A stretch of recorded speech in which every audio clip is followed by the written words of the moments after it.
Howdy tennis fans, Nate here with Play Your Court. Today we're talking about the serve and the key to an optimal racket drop. So why is the racket drop so important?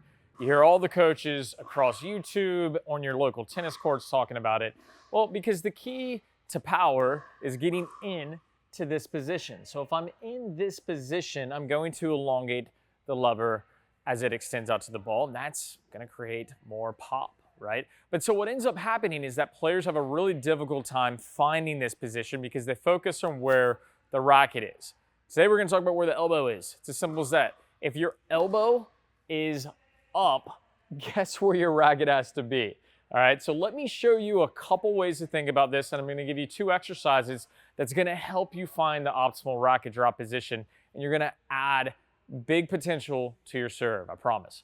Preceding the racket drop is the power position. It's important that we know what the power position is. A lot of times it's referred to as the trophy stance. Here at Play Your Court, we like the power position, all right? And here, I want the arm on the non-dominant side of my body, okay? Not over here. The reason being is the most common error that we see is that the arm, as the toss goes up, internally rotates, and then the racket drop becomes very, very limited, right? So if I start, as I go through my motion, if my arm is on the non-dominant side, from here becomes a lot easier to get into the racket drop.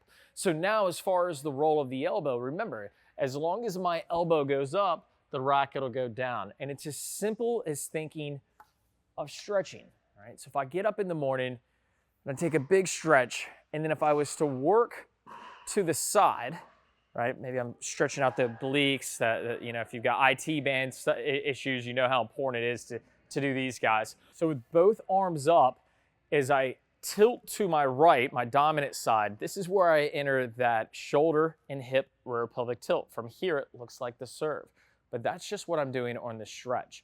Now, as I come back to the other side, this is the same position I want my elbow to travel in. I want my elbow up high. So from here, I'm going rear pelvic tilt, and then as I come up, the elbow's traveling in this manner, okay? Not, really important to note, it's not coming around this way, all right? This is where we get into some problems. So again, I'll do it with the racket. I go into rear pelvic tilt, there's my power position. As I push down through the ground and my knees straighten out because energy is going up, my elbow will then climb. And as my elbow climbs, from there, I can work out to contact. That's where we're gonna find our big power. The second exercise involves aiming for a target with your elbow. So in this exercise, I'm gonna give the ball a very short toss, only as high as my elbow can extend. And as I go through the motion, I'm going to aim to hit the ball off my elbow. It doesn't have to be perfect there. Good gracious, someone's hit me in the face.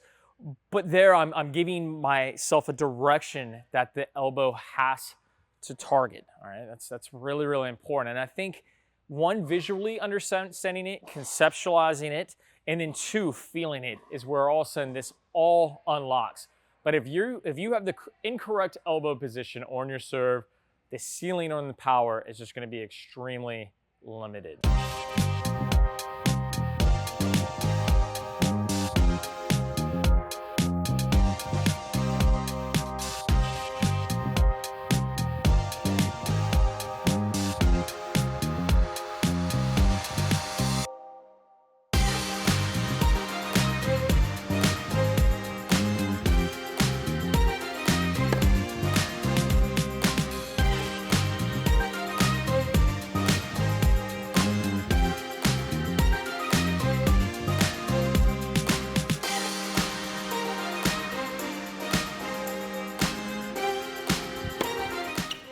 All right, guys, thanks for joining today. Really hope you found the video informative. If you have questions or you have feedback, leave it in the comments. Maybe share it with a buddy that you think this video will help.